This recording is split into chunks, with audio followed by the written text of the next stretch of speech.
Israel began allowing more trucks of food into Gaza. That's where we're starting the 7 from the Washington Post. I'm Hannah Jewell. It's Monday, July 28th. Let's get you caught up with today's 7 stories. Yesterday, UN officials said more than 100 trucks of food made it into Gaza after nearly 5 months of Israel's near-total siege.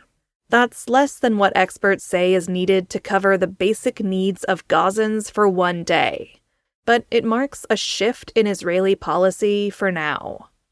Israel also announced it would carry out tactical pauses in fighting in 3 areas of Gaza to facilitate the distribution of aid.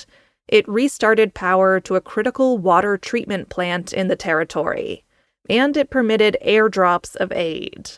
That's a delivery tactic that critics say is inefficient. Mohammed al-Masri went to collect aid from an airdrop for his family of 11. He described it as a harmful and dangerous delivery method.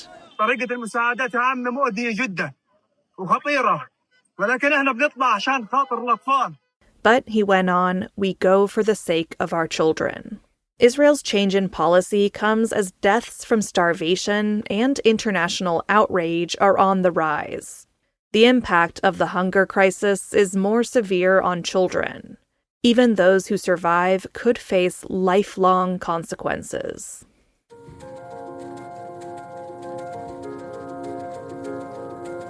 President Donald Trump is privately fuming about the Jeffrey Epstein controversy. That's number 2. 3 weeks ago, the Justice Department said there was nothing more to share about the criminal case against Epstein. But the clamor for additional details about the late sex offender's case has consumed Washington, and it's been driven by Trump's supporters. Some MAGA leaders are accusing the Trump administration of hiding the truth. Congress has launched its own investigation. And new revelations about Trump's friendship with Epstein are raising questions about what the president knew about Epstein's crimes and when he knew it. Yesterday, the Post reported that Trump is increasingly frustrated with how his administration is handling the furor around the Epstein files. And he's exasperated with how it has dominated the news and overshadowed his agenda. He's tried to change the conversation, releasing files about the assassination of Martin Luther King Jr. and accusing former President Obama of a coup. But all of that has failed to distract. And polls continue to show that the public is skeptical about what the government is telling us about Epstein. Number 3. President Trump announced a trade agreement with the European Union. Today is the 4th day of Trump's visit to Scotland. Over the weekend, he was spotted playing golf at Turnberry. That's one of 2 golf courses he owns in the country. But he also carried out some official business. He met yesterday with European Commission President Ursula von der Leyen. Trump announced a deal to impose a 15% duty on most imports from the European Union. That's about half what he had threatened previously. I think it's great that we made a deal today instead of playing games and maybe not making a deal at all. I think it's, I'm going to let you say, but I think it's the biggest deal ever made. Thank you very much. Today, Trump is expected to meet with British Prime Minister Keir Starmer. And he might have some unexpected company. Over the weekend, hundreds of Scots took to the streets of Edinburgh, Aberdeen, and Dumfries to protest Trump's visit. And further protests are planned for today.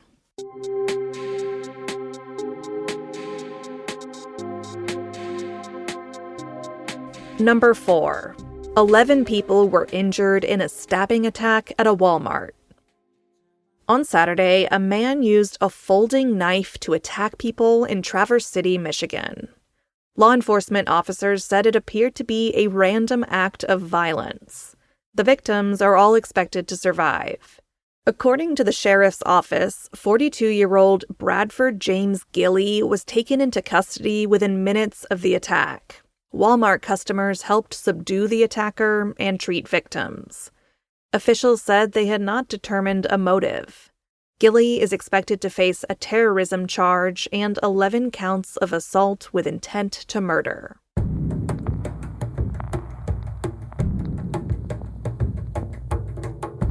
More than 170 people evacuated from a burning plane in Denver. That's our fifth story. American Airlines said that one of its flights was about to take off for Miami when it experienced a mechanical issue involving a tire. Video of the incident showed a small fire near one of the wheels and smoke engulfing the plane.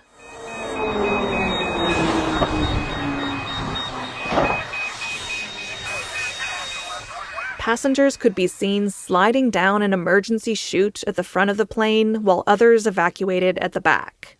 The airline said that all the customers and crew members were able to get off the plane safely, but one person was taken to the hospital with a minor injury. A new study found that picking up your walking pace has significant health benefits. That's number 6. Any amount of walking is good for your health, but it seems that walking faster boosts the benefits. In an analysis published this month, researchers found that frail older adults who deliberately walked faster were more likely to have a meaningful improvement in their physical function. They could also make it further when asked to walk for 6 minutes straight. The results show that, regardless of your age, a higher intensity workout can lead to greater improvements to your health. So when you're getting in your steps today, consider giving it a little extra something.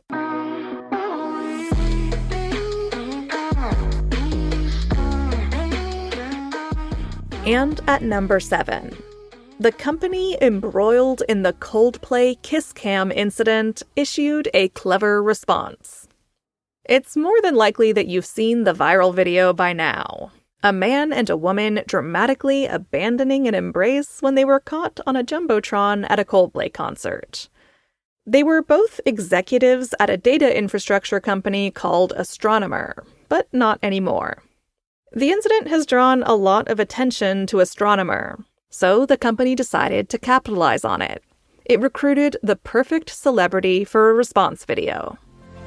Thank you for your interest in Astronomer. Hi, I'm Gwyneth Paltrow. I've been hired on a very temporary basis to speak on behalf of the 300-plus employees at Astronomer. Astronomer has gotten a lot of questions over the last few days, and they wanted me to answer the most common ones. Paltrow happens to be the ex-wife of Coldplay's lead singer, Chris Martin. In the video, she goes on to explain the company's serious-sounding work, instead of answering questions about all the drama.